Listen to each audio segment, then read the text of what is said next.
vamos a hablar de Enrique Dussel. Dussel nace el 24 de diciembre de 1934 en Argentina. En 1975 fue exiliado político y en el momento se encuentra vivo en México.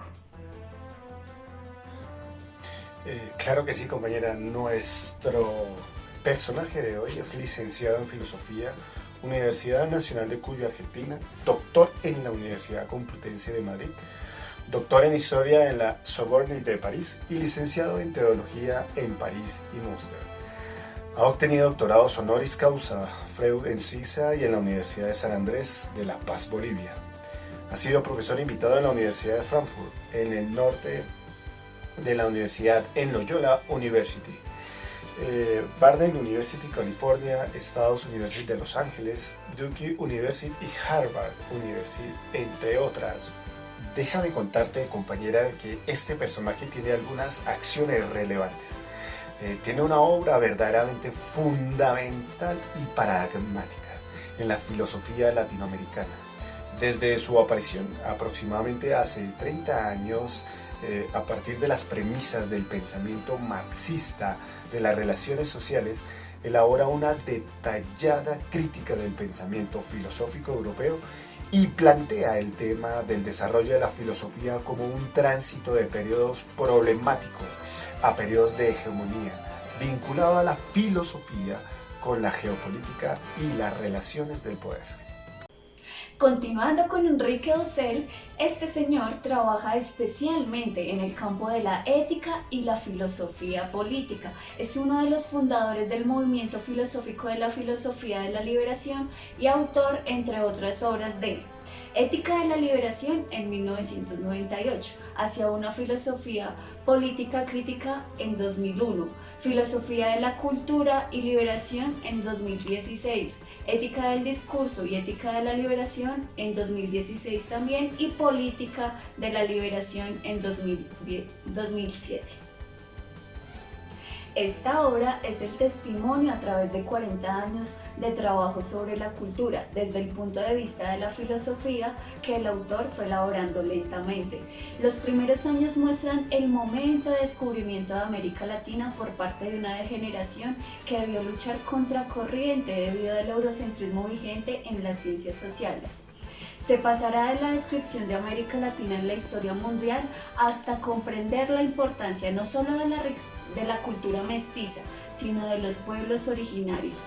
Ante el surgimiento de la filosofía de la liberación, la perspectiva cambia. Desde los oprimidos y excluidos se efectuará una reinterpretación total de la cultura.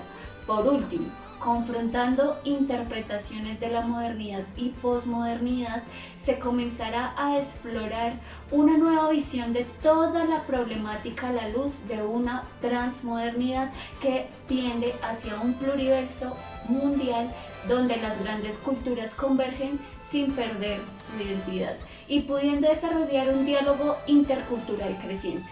Es todo un itinerario que parte de la ignorancia de una América Latina fuera de la historia hasta un proyecto de inserción dentro de una globalidad liberada.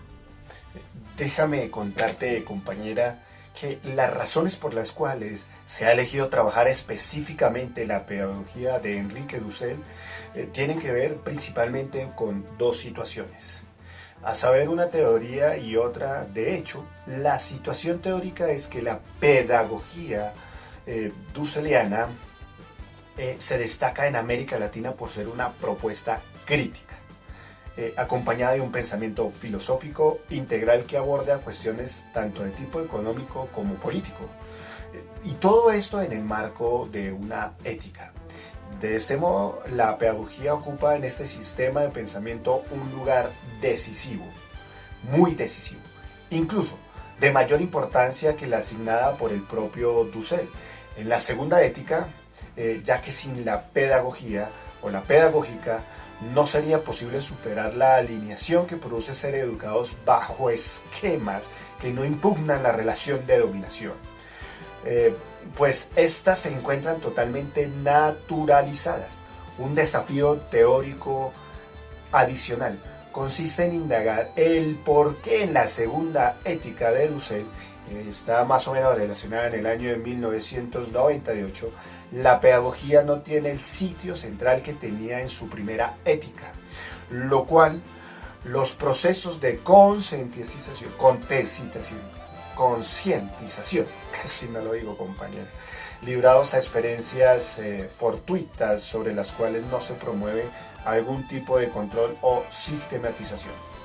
La pedagogía dusseliana puede ser vista como una vista de liberación de esa concepción de la educación excluyente heredera de la pedagogía de dominación moderna, europea y colonial.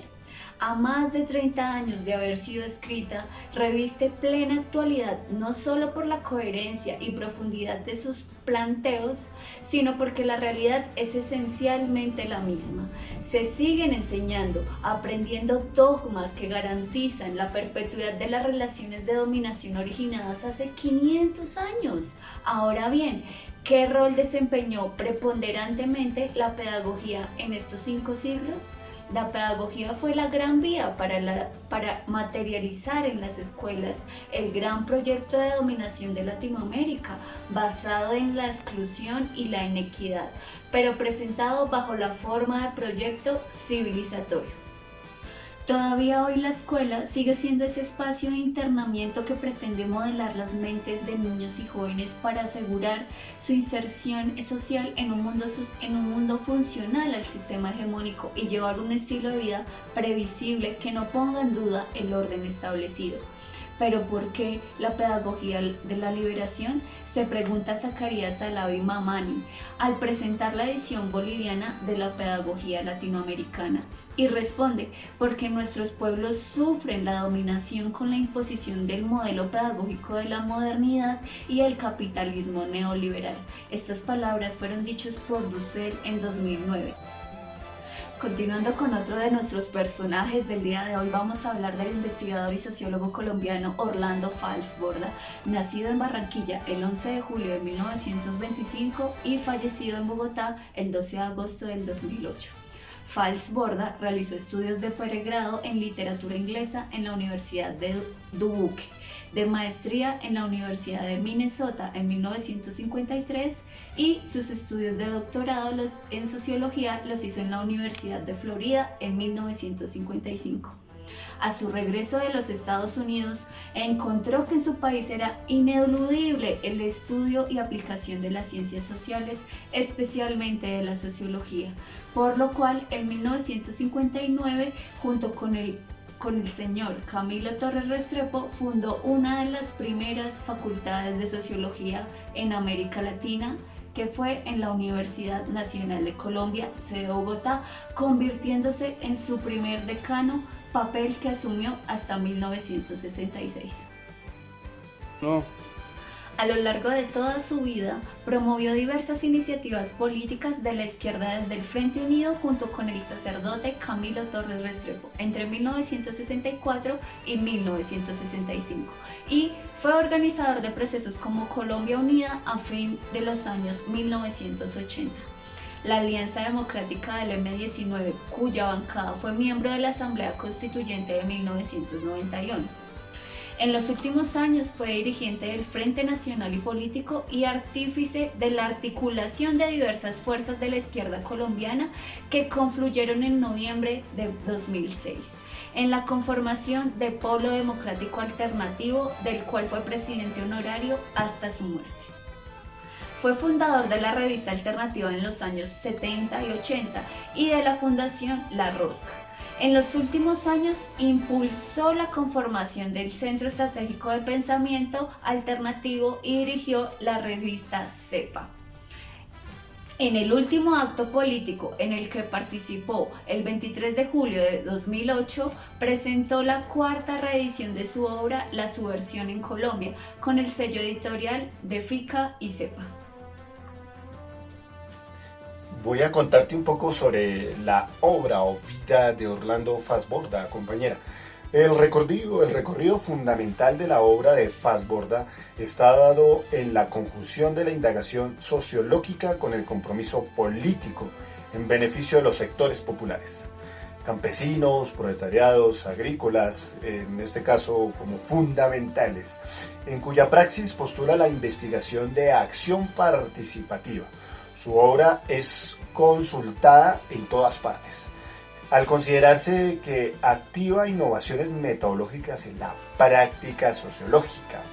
Se construyó en uno de los fundadores y representantes más destacados de la investigación acción participativa, o sea, el IAP, método de investigación cualitativa que pretende no solo conocer las necesidades sociales de una comunidad, sino también agrupar todos los esfuerzos de los mismos sujetos sociales para la transformación de una realidad con la base en la organización y la acción colectiva frente a las necesidades sociales. Te cuento, compañera, que más o menos a eso del 2008 le fue otorgado el premio Bronislaw Malowicki, no sé si lo diría bien, ¿no? De la Sociedad de Antropología Aplicada, con sede en Estados Unidos, por su compromiso por toda la vida a la aplicación de las ciencias sociales a cuestiones contemporáneas. Ahí te cuento, compañera. A lo largo de todo su trasegar investigativo y de acción sociopolítica y cultural, construyó conceptos y prácticas que se constituyeron en su principal legado teórico-político. Ellos son la investigación acción participativa o IAP, como la mencioné anteriormente, la propuesta de democracia radical y el socialismo raizal y ecológico. Allí se puede incluir su propuesta o legado pro-pragmático práctico denominado Casilladu. Igualmente, se destaca la idea de ser sentipensante como parte de su propuesta filosófica, política y pedagógica. Te cuento que, como veníamos hablando, la investigación acción participativa o el IAP es una técnica de investigación, es un método de transformación social, política y cultural, que incluso puede llevarse del campo de lo económico, aunque en algunas veces alcanzó a trabajarse en esa dirección económica. Dicho método corresponde a una concepción de la vida de Fassborda. Fue desarrollado a lo largo de su vida, que se plasmó en sus ideas sobre la democracia radical y desde abajo, y el concepto Casillajustili, que es otro punto de vista del desarrollo. La IAP implica que el investigador o el profesor o el instructor, el maestro, el docente, el activista, el dirigente, bueno, y todos aquellos que puedan utilizar este método, se involucre con las comunidades en un proceso de autorreconocimiento de la vida individual y colectivo de las personas, y sobre todo también de las comunidades comprometidas en un proceso de conocimiento, de acciones y transformaciones. Es importante también que esto es un sentido absoluto de aprendizaje activo, partiendo de la ignorancia o de la falta de conocimiento, dispuesto a aprender con la gente que también se irá autodescubriendo en este tipo de metodologías. Esta práctica de investigación, acción participativa, la academia la enmarca dentro de los conceptos de la pedagogía crítica, pero hay que entender en realidad que esta práctica de vida, un método que aborda la lucha social, política y cultural, el método de transformación es un medio de la acción y reflexión individual y colectiva, que en la mayoría de casos se aplica a veces erróneamente, quitándole su filo de transformador y crítico del conocimiento. En esto te hablo, mi compañera, para que tú nos puedas seguir abordando y dando más conocimiento frente a este autor. Allí se puede incluir su propuesta o legado pro-pragmático práctico denominado Casilladu. Igualmente se destaca la idea del ser sentipensante como parte de su propuesta y proyecto filosófico, pedagógico y político. Tengo el gusto de presentarles a uno de nuestros autores, los cuales estamos hoy retomando en nuestro ejercicio pedagógico, y hoy voy a hablarles un poco de Paulo Freire. Paulo Freire nació el 19 de septiembre de 1921 y muere el 2 de mayo de 1997. Él es brasilero, origen brasilero. Estudió como abogado, doctor en filosofía de historia de la educación. Se casó en 1944 con Elsa María Costa Oliveira, profesora de primaria con la que tuvo 5 hijos. En ese tiempo, Freire trabajó como profesor de portugués en el colegio de secundaria de Oswaldo Cruz, donde él mismo había estudiado. Aunque él inspira a ser educador, se graduó en leyes de la Universidad Federal en Pernambuco, por ser la única carrera relacionada con las ciencias humanas en ese momento. No existían otros cursos de formación para los educadores.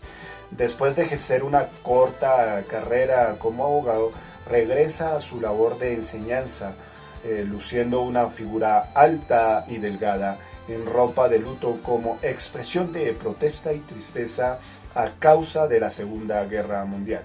En 1947, director del Departamento de Educación y Cultura del Servicio Social de la Industria,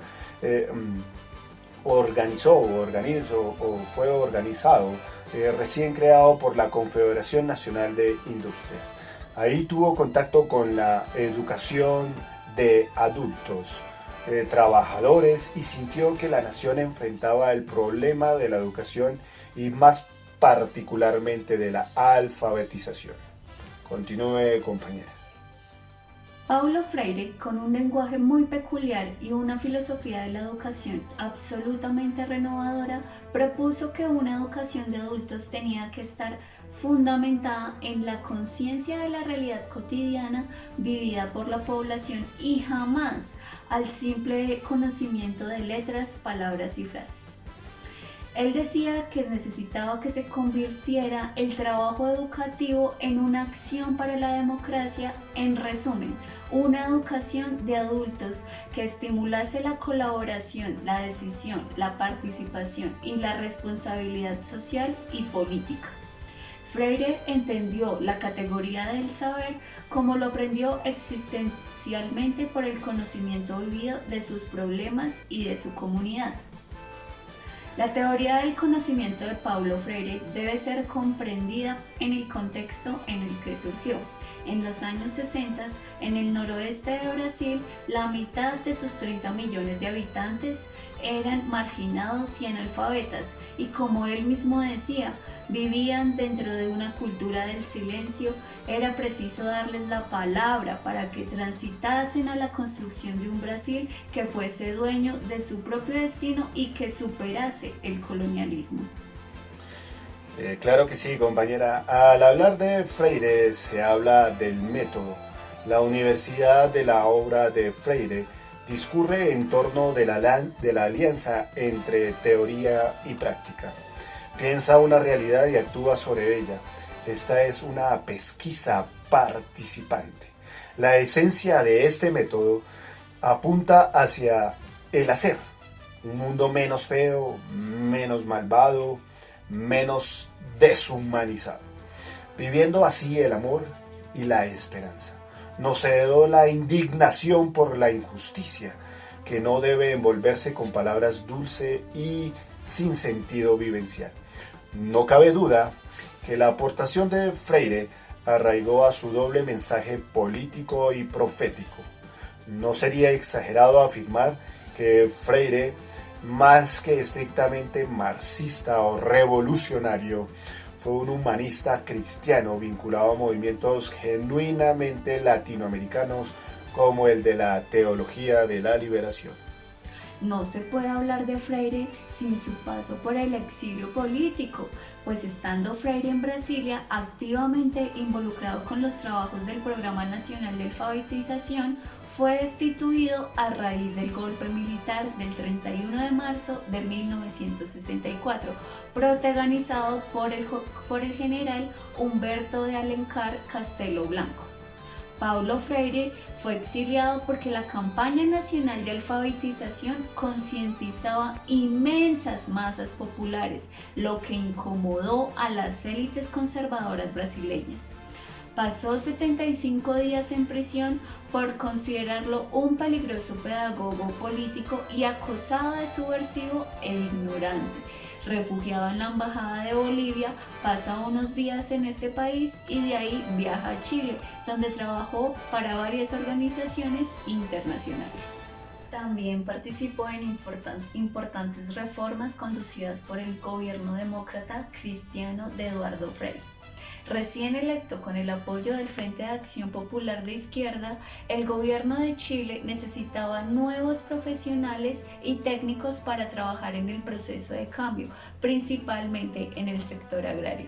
Freire fue invitado para trabajar en la formación de estos nuevos técnicos. En Chile encontró un espacio político, social, educativo muy dinámico, rico y desafiante, que le permitió reestudiar su método, asimilando la práctica y sistematizándolo teóricamente. Esta experiencia fue fundamental para consolidar su obra y para la formación de su pensamiento político-pedagógico. Freire inició una psicología de la opresión influenciado por los trabajos que realizó, y también por los de Freud, los de Jung, los de Adler, los de Fanon y los de Fromm. Las ediciones clandestinas de Freire pasaron de mano en mano, contribuyendo a difundir los nuevos planteamientos pedagógicos. Términos como educación bancaria, alfabetización como concientización, educación liberadora se insertaron por influencia suya en el lenguaje educativo. Los educadores de izquierda se apropiaron de la filosofía educativa de Paulo Freire, pero la oposición del Partido Demócrata Cristiano lo acusó en 1968 de escribir un libro violentísimo. Era el libro de la pedagogía del oprimido. Esto fue uno de los motivos que lo hicieron abandonar a Chile. Esta obra, publicada en 1970, tuvo una gran influencia sobre las miradas filosóficas, incluidas la fenomenología, existencialismo, cristianismo, personalismo, marxismo y hegelianismo. Después de pasar un año en Harvard, fue a Ginebra, en donde completó sus 16 largos años de exilio. Desde aquí viajó como consejero andante del Departamento de Educación del Consejo Mundial de las Iglesias por Tierras de África, Asia, Oceanía y América, con excepción de Brasil, para su tristeza. En esta época asesoró a varios países de África, recién liberados de la colonización, Europa, ayudándolos a implementar sus sistemas educativos basados en un principio de autodeterminación. Sobre estas experiencias fue escrita una de las obras más importantes de Freire, Carta a Guinea-Bissau. Freire asimiló una cultura africana en el contacto directo con el pueblo, y sus intelectuales como Amílcar Cabral y Julius Nyerere en este periodo mantiene contacto próximo con la obra Gramsci, Hosky, Habermas, Heinrich Giros y otros filósofos marxistas. Regresa a los Estados Unidos con un bagaje nuevo traído del África y discute al tercer mundo, al interior del primer mundo, como Millis Horton. Esto da origen al libro escrito con mucha pasión, esperanza y sabiduría, titulado Hacemos caminos al andar. Conversaciones sobre educación y cambio social. En agosto de 1979, bajo un clima de amnistía política, felizmente regresa a Brasil. Es recibido calurosamente por parientes, amigos y admiradores. Tuvo que recomenzar más de una vez. Se planteó él mismo reaprender a mi país. Para ello realizó incesantes viajes por todo Brasil, dando conferencias, publicando y entablando diálogos con estudiantes y profesores.